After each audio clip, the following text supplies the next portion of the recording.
Bonsoir, vous êtes nombreux, c'est peut-être pour ça qu'on a eu quelques atermoiements techniques. Merci Jacques de ta présence ce soir. Donc Jacques est directeur de la rédaction de Médiacité, qui est une nouvelle forme de média à utilité publique à notre sens. Donc on est très fiers de soutenir ce projet.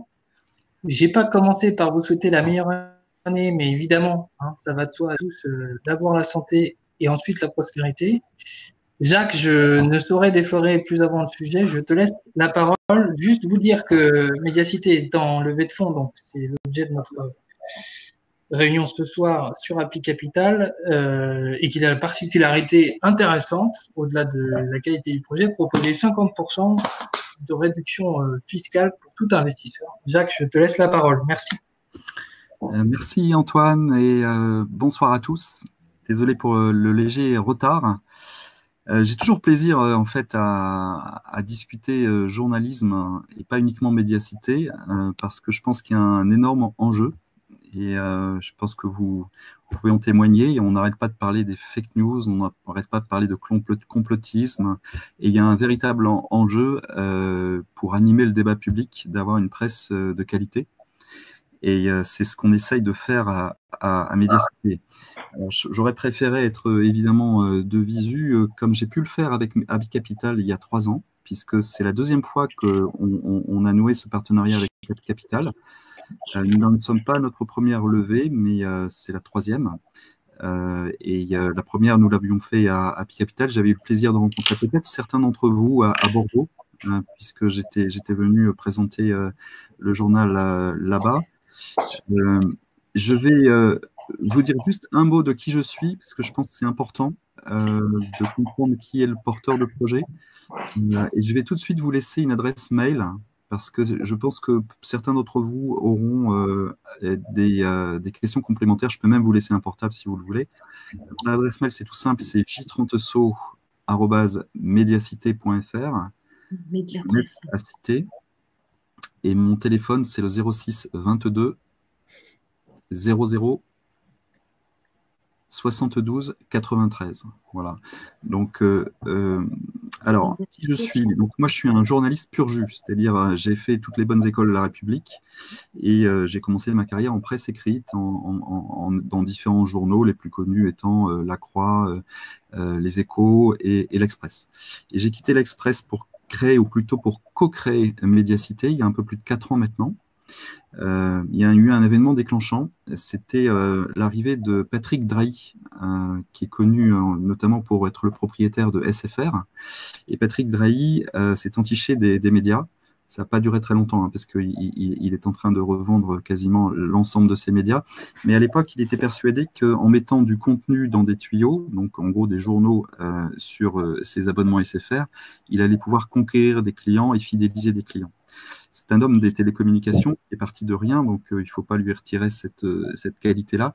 Mais il reconnaissait lui-même qu'il ne connaissait rien à la presse. Et on a vite compris qu'il n'avait pas vraiment de stratégie. Et donc, on est parti. Je dis on, je suis passé du jeu au on, parce qu'on est parti à plusieurs de l'Express, en levant le doigt, en prenant un chèque, puisqu'on a cette chance dans le secteur de la presse de pouvoir partir en démissionnant tout en touchant des indemnités de départ. Et on a replacé une partie de l'argent dans Médiacité. C'est comme ça que Médiacité est né il y a 4 ans à peu près. Je vous raconte ça parce que c'est important de comprendre, d'une part, pourquoi un profil comme moi, qui a fait toute sa carrière, ça faisait 25 ans que je faisais ce métier, a pris le risque à 50 ans à l'époque de se lancer dans le secteur de la presse, ce qui est très culotté.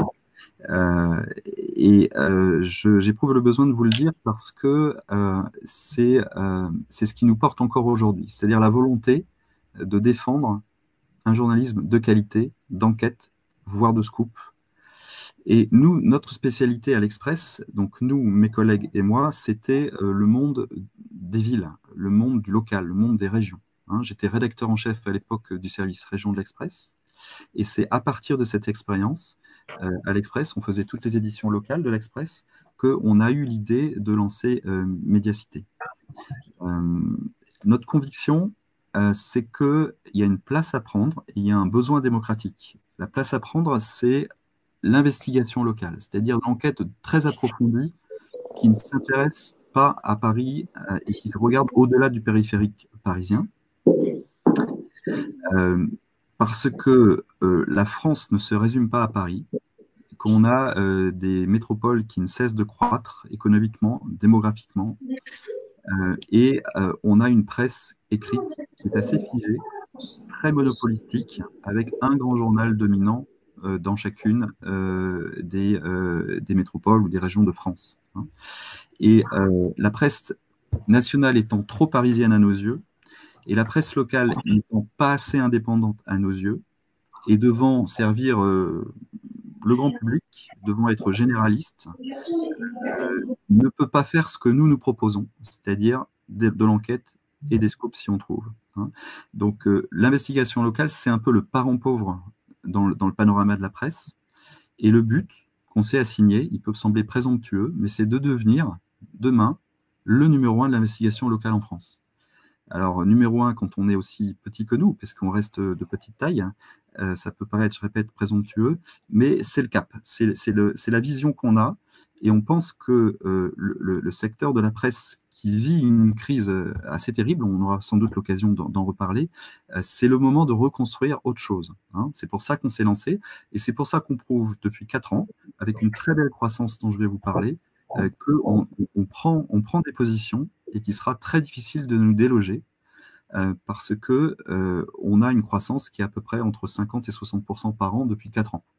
Voilà. C'est une belle croissance, on partait de rien, donc il faut toujours mettre ça en perspective.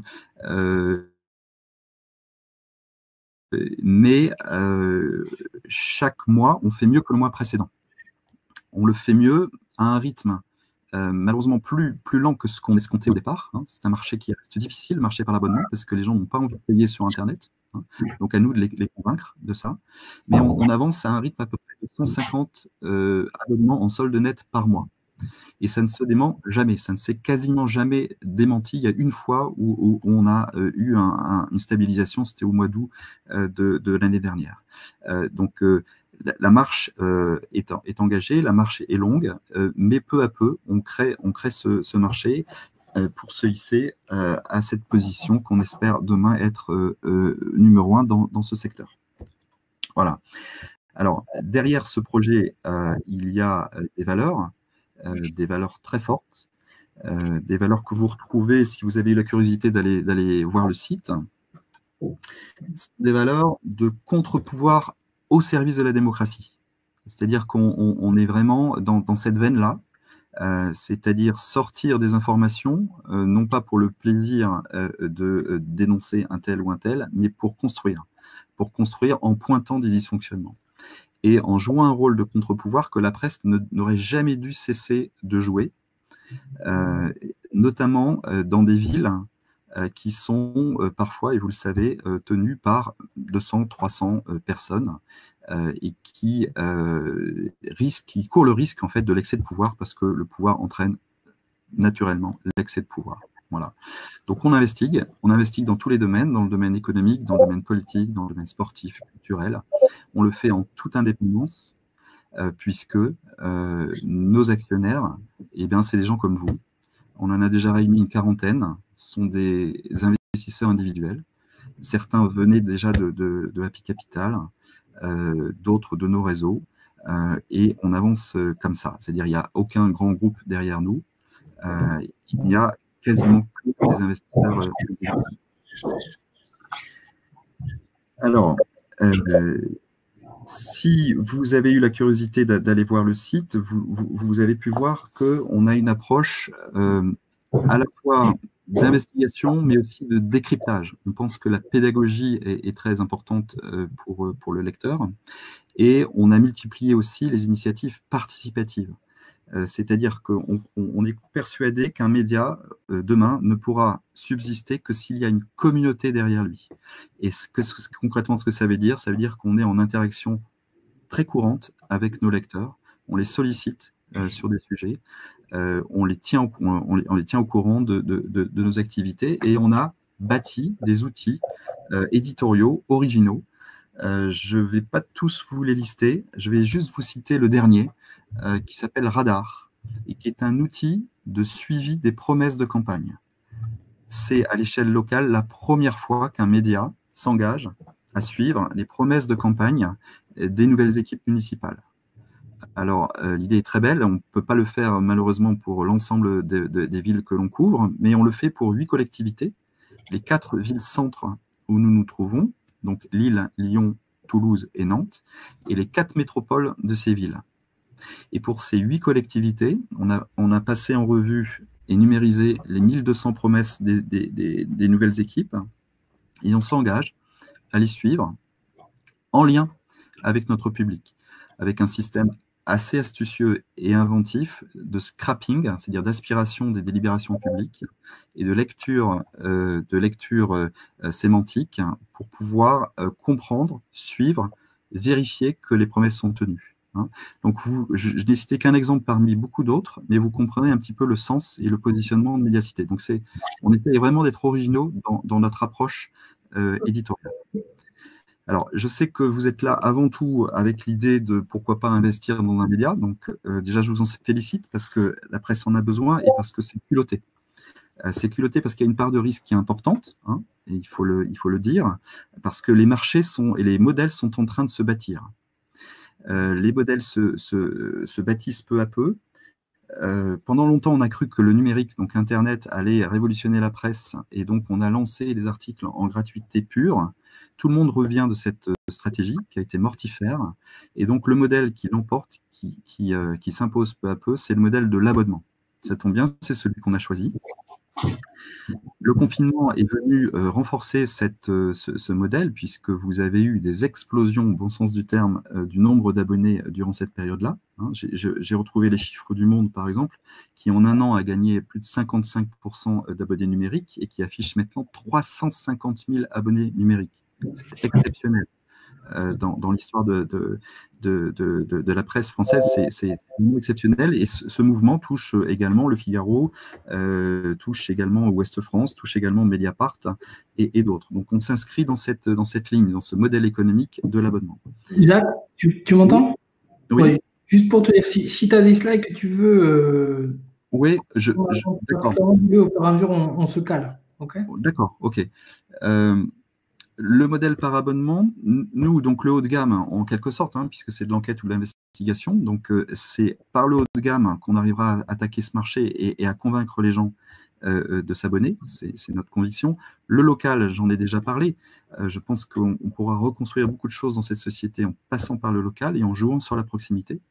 Vous imaginez bien qu'une enquête a beaucoup plus d'intérêt quand elle se situe dans sa ville qu'à l'autre bout de la France ou du monde. Et puis le participatif dont je vous ai parlé.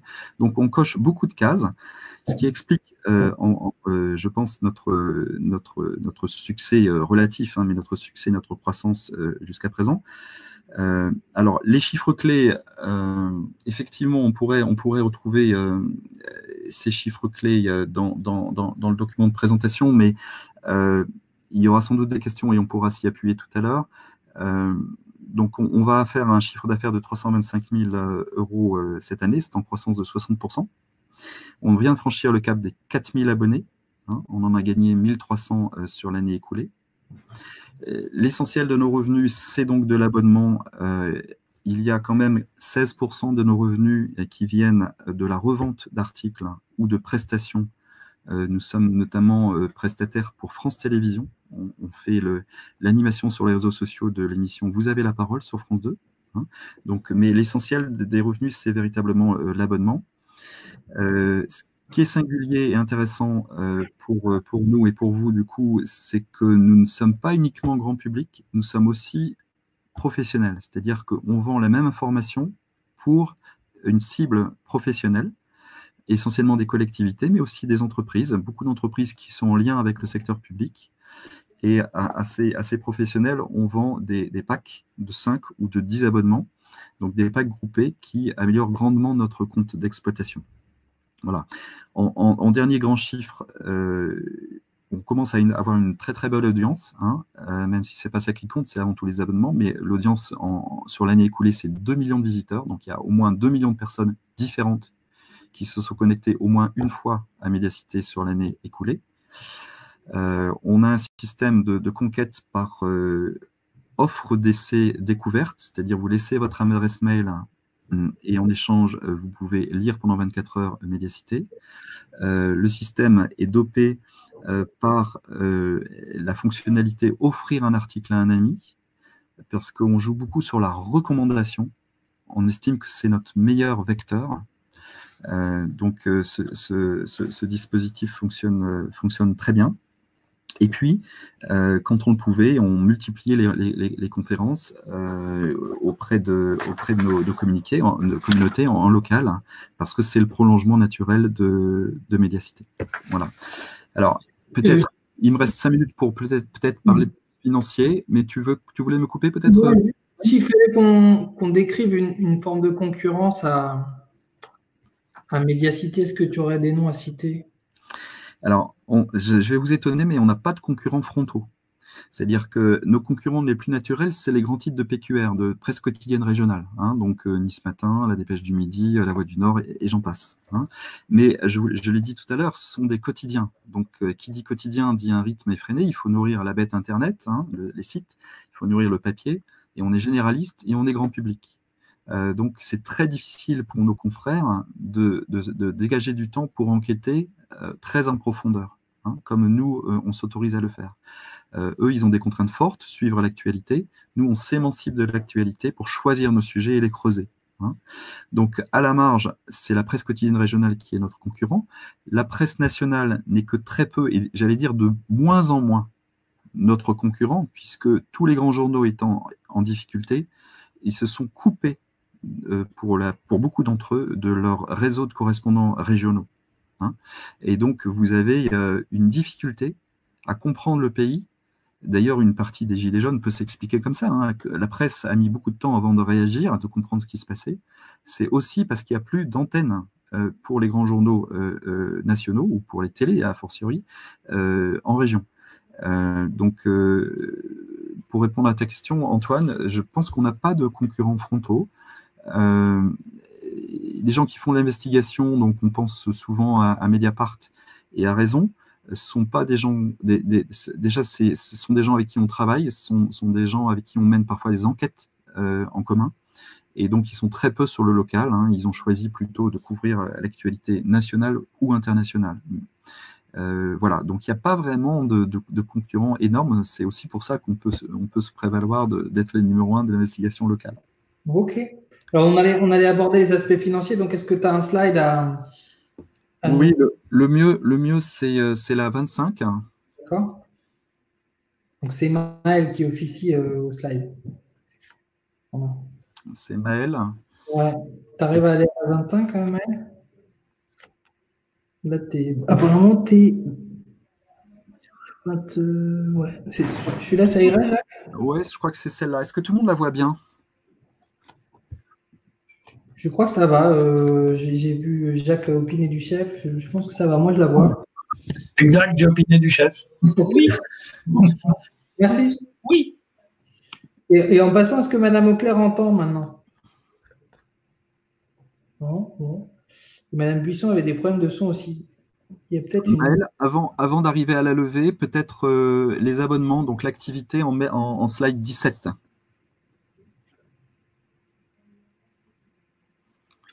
Super. Voilà, donc là, en fait, vous voyez la croissance.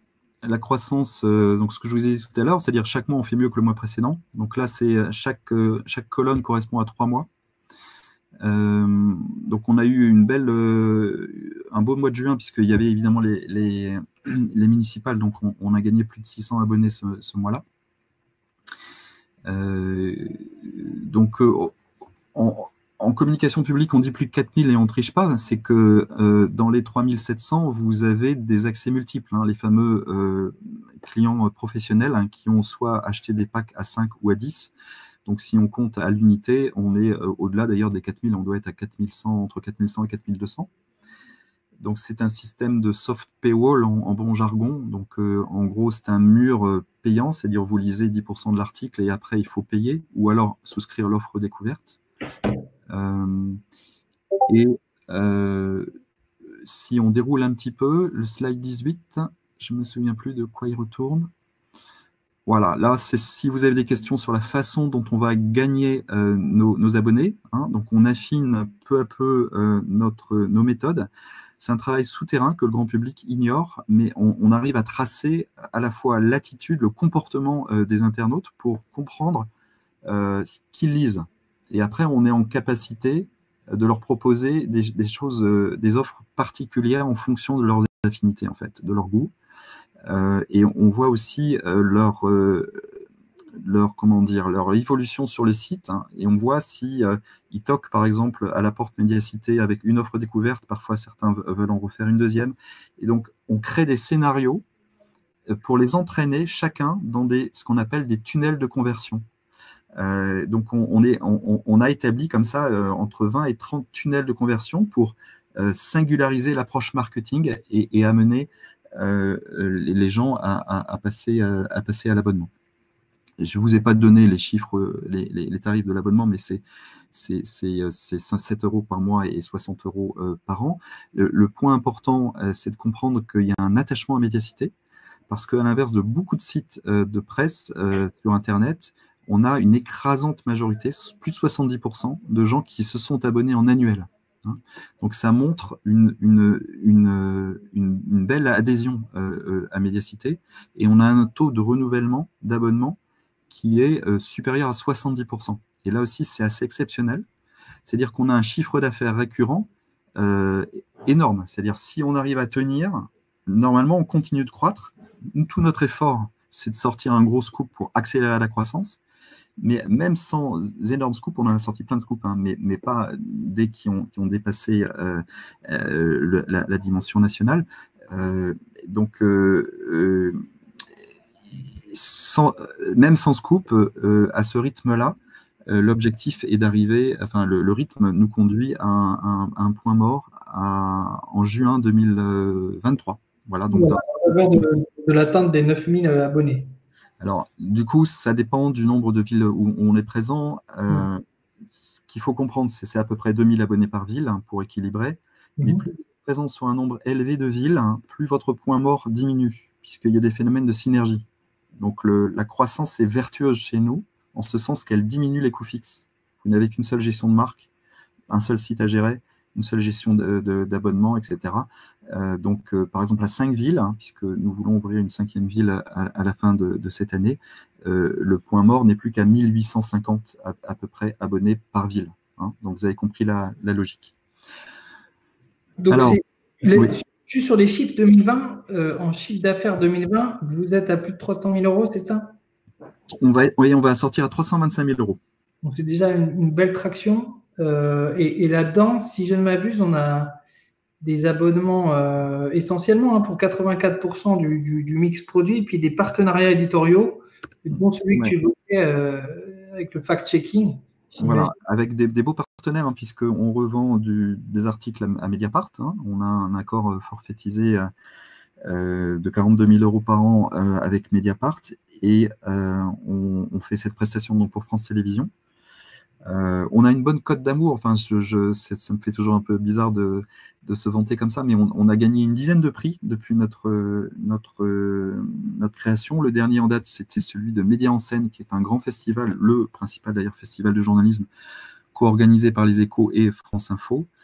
Et puis, parfois, on travaille de façon collective avec d'autres médias. Il y a quelque chose dont je suis très fier, c'est que normalement, si tout va bien, la semaine prochaine, on sort un beau scoop à Toulouse. Et on travaille avec le Canard enchaîné. Et je pense qu'on est le seul média à réussir à travailler avec Mediapart et le Canard enchaîné, puisque les deux médias ne s'aiment pas. Donc, voilà, tu adoucis les mœurs dans l'investigation, c'est bien. Voilà, en tout cas, on trouve moyen de s'allier sur le local, puisque eux, ils ont besoin en quelque sorte de fixeurs, ou en tout cas de relais, et nous on bénéficie de leurs entrées. au niveau national, dans les sphères de la police et de la justice. Et donc, c'est des choses qu'on arrive à faire, et vraiment, c'est singulier. Voilà. Je m'aperçois qu'il est 19 h, et donc je pense qu'il vaut mieux écouter des questions, sauf si vous voulez qu'on rentre dès à présent dans la mécanique de la levée. On peut peut-être finir par ça avant que de poser les questions, juste dire voilà, pourquoi on lève, combien on lève, et on a bien compris la trajectoire, je pense, maintenant. Alors, donc, du coup, la levée, c'est le slide 25. Et alors, juste, on est aujourd'hui à 100 000 € entre les promesses et les bulletins de souscription signés. Voilà, donc c'est. Voilà, donc cette levée, on a quelques mois pour la faire. Hein. Par délégation, j'ai jusqu'à l'été pour la boucler. C'est une levée à 450 000 €. 450 000 €. Donc on a franchi les 100 000 là. Oui. Pour rentrer en direct dans le conseil d'administration de Mediacité, le ticket est à partir de 5 000 €. En deçà, on peut rentrer via un holding, hein, qui s'appelle une société des amis. Hein. On a fait le pointage ce matin d'ailleurs, on a 88 sociétaires, donc 88 amis qui ont investi des sommes plus petites. Hein. Ça commence à 200 €, en général jusqu'à 5 000. Et au-delà, c'est un investissement en direct, donc je me répète, dans le conseil d'administration, dans la SAS, pardon. Du coup, si vous voulez qu'on rentre dans le détail, donc ça ferait une levée donc pré-monnaie à 2 250 000. Donc vous pouvez faire les calculs, les ratios par rapport au chiffre d'affaires. C'est légèrement plus que la norme. La norme, c'est en général à peu près 5, hein, 5 fois le chiffre d'affaires. Là, on serait plutôt à 7. Mais ça s'explique aussi par la singularité du secteur. Ce qu'il faut comprendre, c'est que dès qu'on atteindra le point mort, tout nouvel abonné est de la marge nette.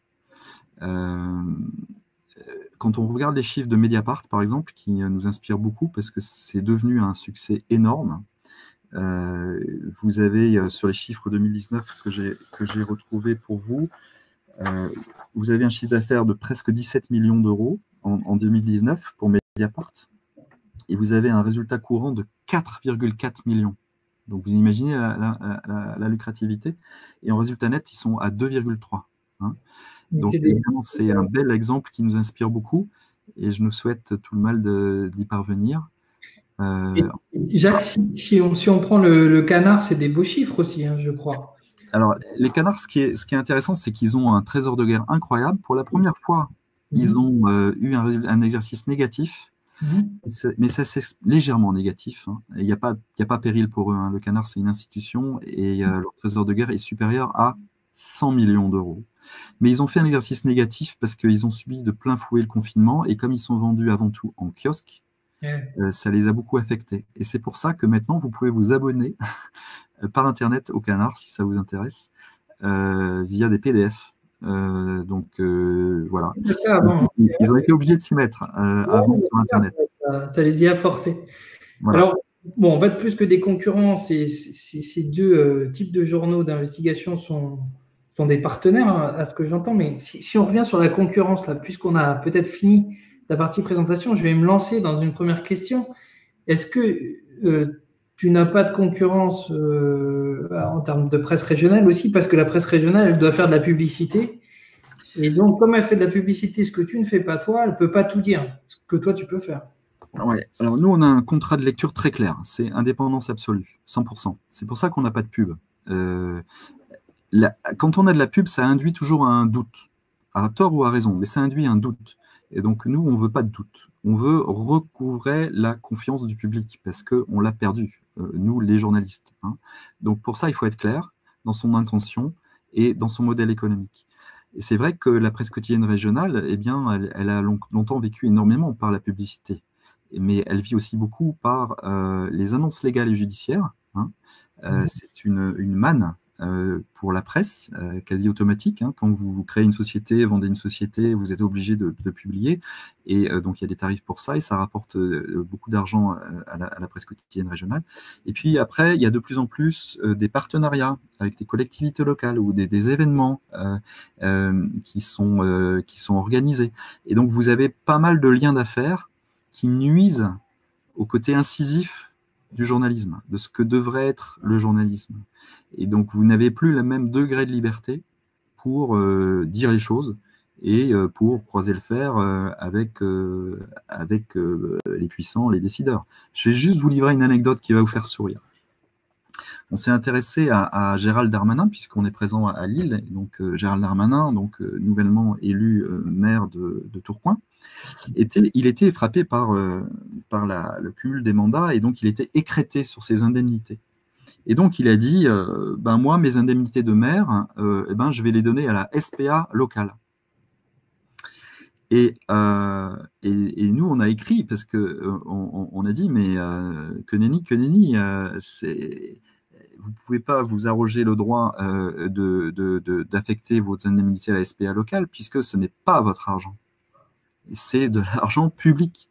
Et donc, vous n'avez pas le droit de flécher votre argent comme ça. Il ne vous appartient pas.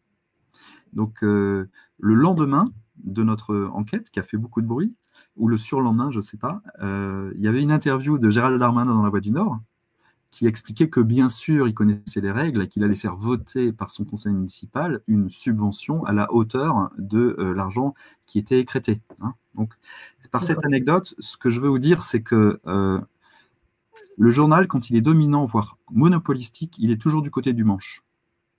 Parce que c'est son intérêt d'être du côté du manche. Et donc nous, on a de compte à rendre à personne, c'est-à-dire on est indépendant et on y va franco, voilà, en faisant notre job du mieux possible. Alors Jacques, on a eu des questions en fait lors de l'inscription, on va les parcourir assez vite, puis après je vous laisserai la parole aux uns aux autres. On a eu des questions lors de l'inscription en fait à cette soirée visio, puisqu'on permet lors des inscriptions de laisser une question. Donc il y a une question de Ludovic Fayol qui est la suivante. Quel est le détail qui fera basculer le choix de la prochaine ville pour installer Mediacité dans cette dernière? Alors le choix de ville, donc c'est stratégique et le choix n'est pas encore arrêté hein, pour ceux qui voudraient connaître le choix. Nous on aimerait bien Bordeaux. Et voilà. Et même s'il était arrêté, je vous le dirais pas. Parce que le secret a de la valeur en business. Bordeaux nous intéresse beaucoup, mais il n'y a pas que Bordeaux. Il y a une alchimie étrange, et le choix de la ville repose essentiellement sur 3 critères. Le premier, c'est le potentiel.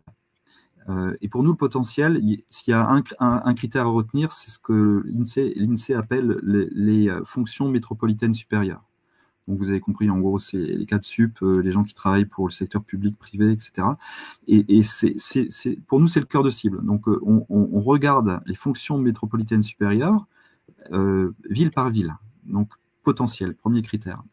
Deuxième critère, la concurrence.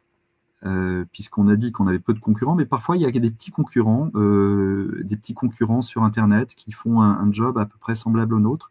Et donc, soit c'est des amis, on ne veut pas les embêter, soit on n'est pas sûr de pouvoir s'imposer aussi facilement. Donc, moins il y a de concurrence, mieux on se portera. Et le troisième critère, c'est les équipes. Parce qu'il n'y a pas beaucoup de bons journalistes enquêteurs qui ont le goût de l'enquête. Donc, bon, moi, je travaille beaucoup avec mon réseau de l'Express, puisque j'avais une trentaine de correspondants quand j'étais rédacteur en chef. Mais si vous voulez, il y a des villes qui sont plus riches de journalistes que d'autres. Hein. Et donc, voilà nos 3 critères. Okay.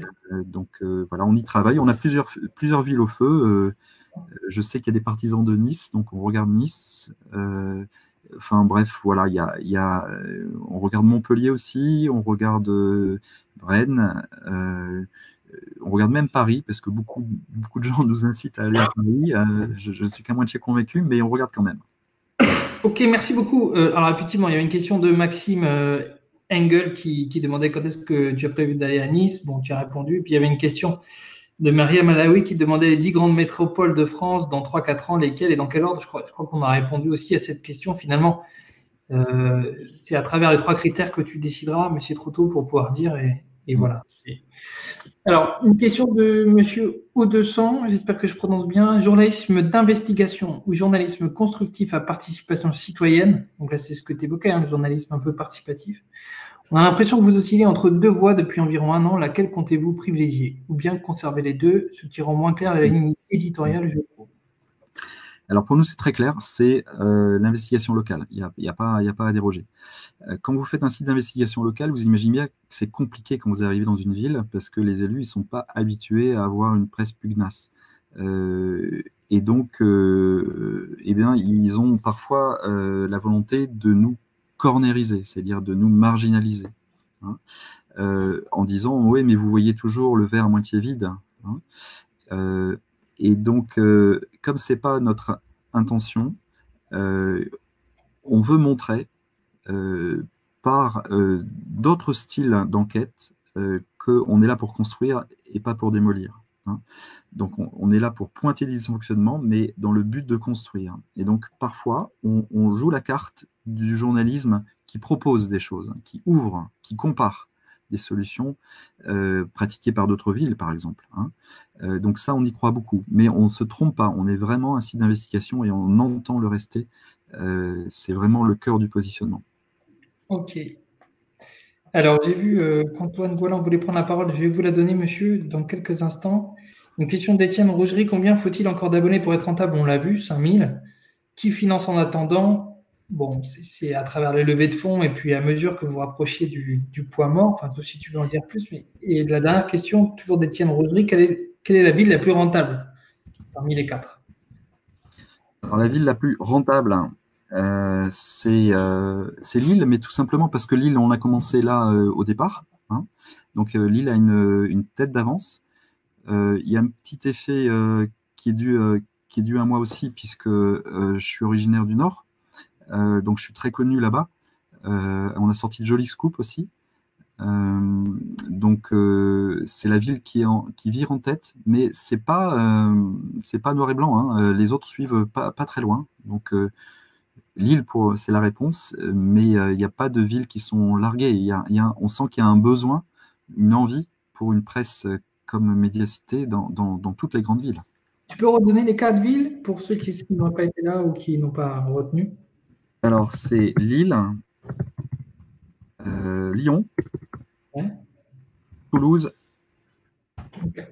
et Nantes. Et okay. J'essaye de répondre au chat en même temps, c'est pour ça que je... D'accord, c'est pour ça que tu... D'accord. Parce qu'il y a Marco qui dit, mais pourquoi vos partenaires sont de gauche? Pourquoi toujours Le Monde, France Inter? Parce que c'est de gauche, c'est subjectif. Et donc, il vise juste parce qu'il titille là où ça fait mal, et il a raison. Il pourrait être journaliste. Donc, notre public, ce n'est pas les cadres bobos écolos, même s'il y en a beaucoup. Notre public, c'est ce que je réponds, c'est tout citoyen engagé dans sa ville, intéressé par sa ville, par les défis de sa ville. Voilà. Et qu'il soit de gauche ou de droite. C'est-à-dire, nous, on n'est ni gauche ni droite. Hein. Moi, je dis toujours que mon opinion ne regarde que ma femme, mes enfants et moi, point barre. Hein. Personne ne sait, parmi mes collègues, pour qui je vote. Et le lecteur n'a pas à le savoir. Je dois m'effacer. Voilà, j'ai des convictions, mais Médiacité n'est ni de gauche ni de droite. Ok, c'est clair. Alors, une question de M. Prévost. Comment organiserez-vous votre comité éditorial? Comment seront traités les enjeux de verrou technologique, les questions anthropocènes? Je ne connais pas. Il faut me répéter juste le début de la question. Comment organiserez-vous votre comité éditorial? Mais il est déjà organisé, j'imagine. Alors, soit il faut préciser la question, soit je vous dis comment on fonctionne. Alors, je pense que c'est la question de manière sous-jacente, mais j'interprète, c'est qu'à mesure que les villes vont grossir, comment tu vas faire pour gérer que voilà, tel sujet va être traité dans telle ville? Est-ce que tu vas regrouper l'ensemble des sujets proposés par tes journalistes de terrain là-haut pour dire on parle de ça là, on parle de ça là? Ou est-ce que tu vas laisser un peu de pouvoir éditorial en région? C'est peut-être ça la question en fait. Ouais, alors donc c'est une question qui revient souvent et c'est normal. C'est-à-dire que les gens, et vous sans doute, vous tous, se demandez mais comment on choisit les sujets. Et c'est très important de comprendre comment on choisit les sujets. Et en fait, les sujets, je vous garantis qu'il y a une part de feeling, d'intuition, d'aléa, et ça nous vient de multiples canaux. soit des lecteurs nous alertent soit en direct, soit via une plateforme anonymisée et sécurisée, puisqu'on a ça sur le site, soit les pigistes, c'est-à-dire nos collaborateurs occasionnels. Hein. Les pigistes, le terme vous est sans doute familier, enfin, c'est des journalistes qui proposent des articles qu'on appelle des piges et qui sont payés à la pige. Hein. Donc, nous, on a un réseau d'une centaine de pigistes, donc c'est très important. C'est une des forces de Médiacité, c'est-à-dire que on est 10 en gros, hein. Le noyau dur, c'est 10 personnes à temps plein sur le projet, mais autour, on a une centaine de pigistes qui ont au moins signé une fois dans Médiacité depuis l'origine. Et ces 100 pigistes, c'est autant de carnets d'adresse, c'est-à-dire de contacts, donc de remontées d'infos, de scoops potentiels, et eux nous proposent des sujets, ou alors nous, on leur commande des sujets en fonction de notre suivi de l'actualité, de notre veille éditoriale, et donc ça se croise. Hein. Donc c'est soit remontée du terrain par le lecteur, soit remontée du terrain par les pigistes, soit les rédacteurs en chef. Il y a un rédacteur en chef par ville qui, en fonction de sa connaissance des enjeux de la ville, lance un journaliste sur tel ou tel sujet. Ok, merci. Monsieur Goutalon, je vous donne la parole, si vous voulez la prendre, avec plaisir. Oui, merci beaucoup. Merci pour cette présentation, c'était super intéressant. Je rebondis sur la question des verrous technologiques et des questions anthropocènes, mais peut-être d'un angle un peu différent. Est-ce que vous avez prévu un moment de faire, de travailler vraiment sur les territoires ruraux, parce que vous implantez par métropole? Est-ce que les territoires ruraux seront couverts? Simplement pour situer mon discours, j'ai travaillé sur quelques enquêtes sociologiques sur les réseaux d'eau et sur les mines d'or dans certains territoires très ruraux. Et c'est vrai qu'il y a plein d'enjeux avec probablement plein de scoops et probablement des acteurs comme la FNCCR, les associations de maires, etc., sont aussi encore pertinents malgré la métropolisation. Enfin, voilà, Alors, je suis convaincu qu'il y a 1000 choses à raconter sur les territoires ruraux. Simplement, pourquoi on y a une approche métropolitaine? C'est par tactique. C'est-à-dire que c'est déjà culotté de créer un média en 2016 pour nous. Donc, on commence par les zones denses, là où il y a le plus de clients potentiels. Une fois qu'on aura atteint l'équilibre, on va s'émanciper de cette contrainte territoriale. Donc, aujourd'hui, on ne traite les questions rurales que par exception ou que dans leur relation avec les métropoles. Puisqu'on est persuadé que plus l'enquête est proche de nos lecteurs, plus on a une chance que le lecteur devienne abonné. C'est-à-dire que ce qui se passe à proximité de chez vous a plus d'importance que ce qui se passe à l'autre bout du pays. Donc c'est une loi qu'on appelle mort kilomètre, c'est ce qu'on apprend dans les écoles de journalisme. Donc on joue sur ce levier de la proximité pour obtenir l'abonnement. Et je vous garantis que dès qu'on est à l'équilibre, on va s'intéresser à ce qui se passe en dehors, parce qu'il y a en France des endroits qui deviennent des déserts éditoriaux. C'est frappant. On a fait une enquête d'ailleurs sur ce sujet. On a vu qu'en 10 ans, en France, il y avait 108 agences locales qui avaient disparu. C'est-à-dire les titres de presse locale ferment des bureaux parce qu'ils n'en ont plus les moyens. Donc 108 agences, donc vous avez une sorte de maillage territorial dont les mailles du filet ne cessent de s'agrandir. On n'est pas encore au point des comtés américains où il n'y a plus de journaux locaux, puisqu'on sait déjà qu'il y a à peu près une grosse centaine de comtés américains qui n'ont plus un journal local. On en mesure déjà l'impact en termes démocratiques. Tout ça est étudié par les universitaires américains qui sont beaucoup plus avancés que nous en matière de recherche sur la presse. Et vous avez des effets de polarisation des opinions politiques, vous avez des effets d'alignement entre le local et le national, c'est-à-dire en gros, on vote uniquement en fonction du national, et ainsi de suite. Donc c'est un danger démocratique. Donc c'est pour ça que je vous dis, dès qu'on aura atteint l'équilibre, on regardera aussi, mais malheureusement on ne peut pas griller les étapes. Ok, bon, merci beaucoup. On a encore la place pour une ou deux questions, notamment on avait Maël qui nous dit que vous avez observé une croissance de votre chiffre d'affaires de 60% en 2020. Comment expliquer cette forte croissance? En quelques mots, comment est-ce que tu expliques au-delà du fait qu'il y a plus d'abonnés, comment est-ce qu'on explique cet engouement? Est-ce que c'est contextuel, Covid, les gens sont chez eux ou non, je ne sais pas, ou le contenu, hein? Et est-ce que tu penses que c'est durable? Et sinon, comment tu penses essayer de la maintenir? Alors, il y a eu un effet conjoncturel avec le Covid qui nous a servi, à nous comme à beaucoup de confrères. Ce sont plutôt les grands médias qui en ont profité au maximum, mais nous, notre croissance, je vous l'ai cité tout à l'heure, hein, c'est de l'ordre de 60%, donc on en a bénéficié. Mais indépendamment du Covid et de l'effet confinement, on est en croissance, vous avez vu la courbe des abonnés, très régulière. Mon espoir, c'est que ça devienne exponentiel par le phénomène du bouche à oreille, parce que maintenant, on est connu, franchement, on est incontournable dans nos villes. Hein. Vous pouvez tester si vous avez des amis qui habitent une de nos 4 villes. Cette croissance, elle est solide, elle est lente, elle est solide, elle est régulière. Est-ce qu'elle va devenir exponentielle? C'est mon vœu, on fait tout pour, mais je ne peux pas le garantir. Hein. C'est le fameux scoop qui pulvérise les choses. Mediapart, pendant 4 ans, ou presque 4 ans, ils étaient à 2 doigts de fermer. Ils ont sorti les enregistrements secrets du majordome de Liliane Bettencourt. Je ne sais pas si vous vous rappelez de cette affaire. Ouais. Ils ont gagné. Ils ont cassé les serveurs d'ailleurs, tellement ils ont gagné d'abonnés. Et après, ils ont fait le coup Cahuzac, et là, ça a été le succès que vous connaissez. Le scoop peut jouer beaucoup sur la croissance pour l'accélérer.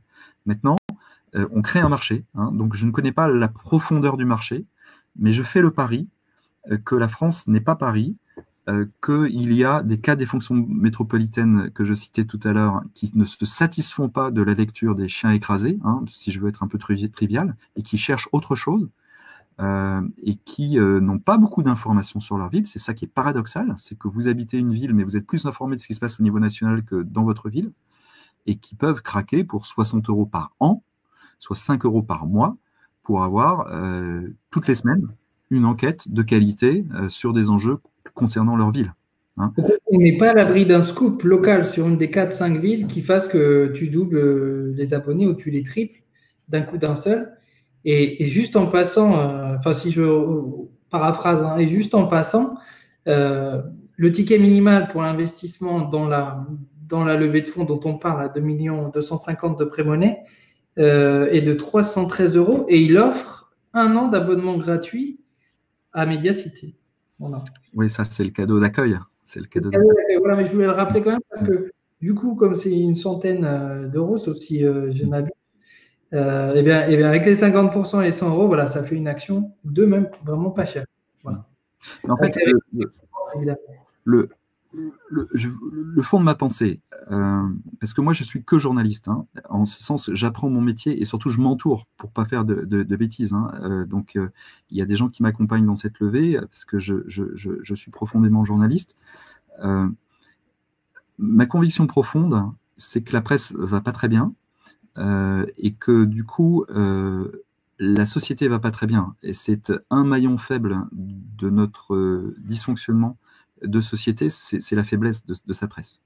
Quand vous avez une presse qui n'est pas fiable, quand vous avez une presse qui n'est pas perçue pour ses qualités intrinsèques, en qui on n'a plus confiance, vous avez une société qui dysfonctionne. Hein. Vous n'avez plus de débat public, vous avez la théorie du complot, vous avez des fake news, et vous avez une sorte de brouillage généralisé. Qui croire? Est-ce qu'il y a...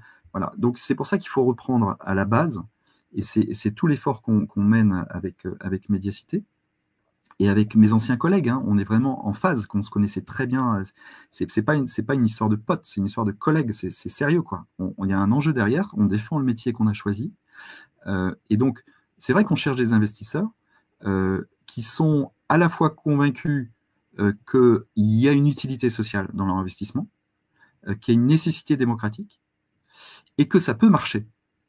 Et ça peut marcher, la preuve, Mediapart, ça marche, et la preuve, beaucoup de médias sont en pleine expansion sur le modèle de l'abonnement. Hein.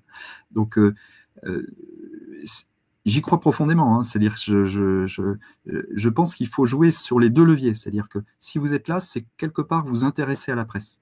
Vous avez tous un rapport particulier à la presse, vous êtes peut-être fâché contre la presse, il y a plein de raisons d'être fâché contre la presse, mais ça peut vous intéresser d'appuyer une démarche de presse parce que vous sentez que derrière le projet, il n'y a pas que de la lucrativité, il y a aussi des valeurs. Hein. Donc, il faut jouer sur les deux leviers.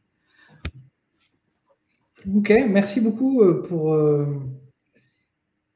pour tout. Il reste une petite question. Les jeunes n'achètent plus la presse physique, mais peut-elle s'abonner? Oui, alors en fait, là, l'idée, c'est de te demander quel est si tu connais le profil, le portrait robot de ton lecteur. Est-ce qu'il est jeune, plutôt âgé?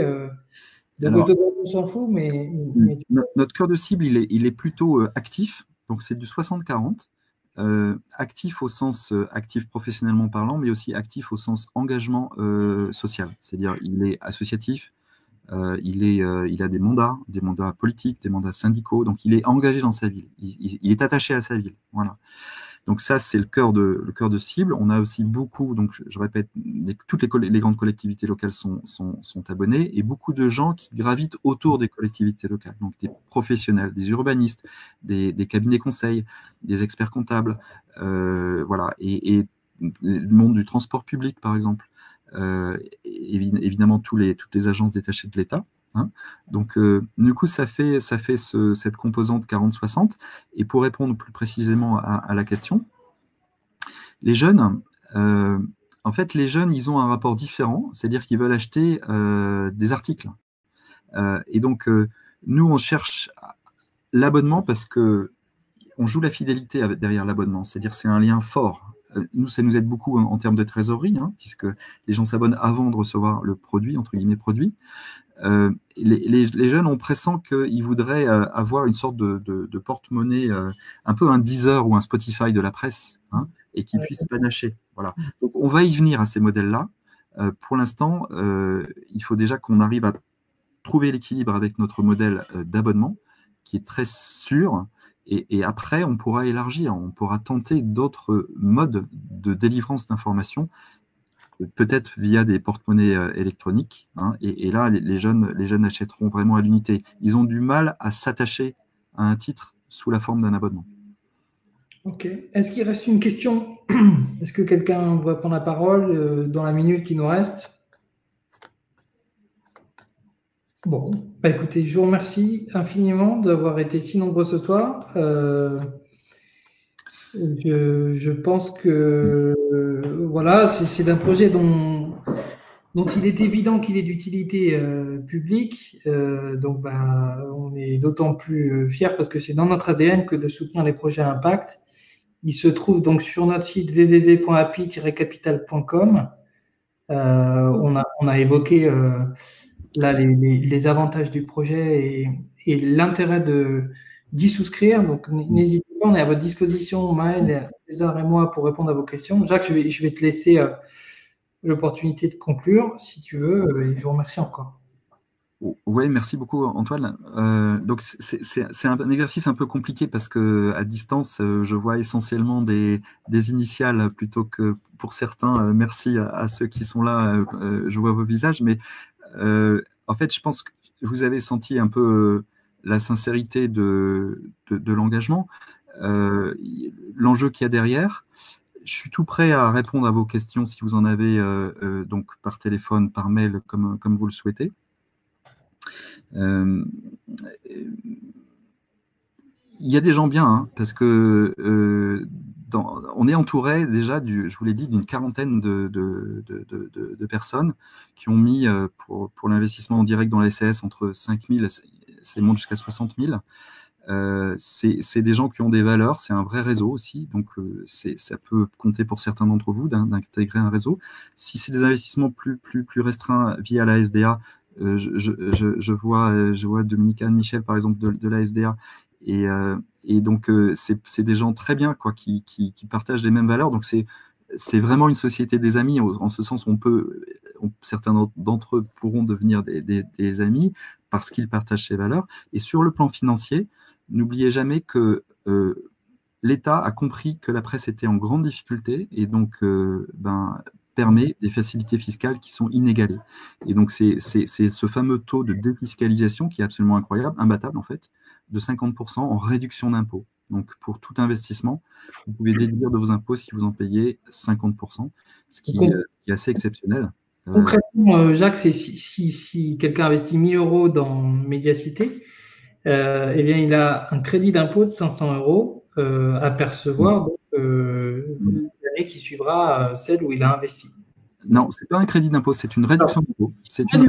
Tu as raison de me reprendre. Alors, c'est plafonné à 5 000 € pour un célibataire et à 10 000 pour un couple.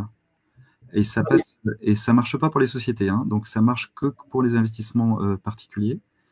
Mais bon, quand même, 5 000, vous pouvez déduire 2 500 et 10 000, 5 000. Donc, c'est pas anodin. Hein, donc, et moi, je trouve que ça a du sens. Et c'est sans doute une partie les plus plaisantes de cette aventure. C'est que au départ, on était avec nos idéaux de journalistes et on a rencontré le public. Et on rencontre maintenant des gens qui y croient au point d'investir. Donc, on rencontre des investisseurs. Donc, on crée une sorte de communauté et quelque part, on rebâtit un système que moi, j'appelle volontiers un système d'actionnariat populaire, où c'est un peu des sociétés démocratiques. Et je pense que ça correspond bien à ce qu'est une entreprise de presse. Une presse est là au service du public, et donc il y a du sens à associer le public, soit, je répète, dans la production éditoriale, comme je l'ai signalé tout à l'heure, soit dans le financement. Et chacun à la mesure de ses moyens, d'où la Société des Amis, pour ceux qui n'ont moins de moyens, mais également, et vous en connaissez beaucoup, des entreprises qui ont 40 actionnaires en direct. Moi, j'en connais pas beaucoup, et peut-être que demain, on sera 50. Ça se gère. Hein. On a des avocats, on a 2 très bons avocats qui gèrent ça pour nous et avec nous. Et ça fait des belles AG, malheureusement par Zoom pour la dernière. Mais sinon, ça fait des beaux échanges.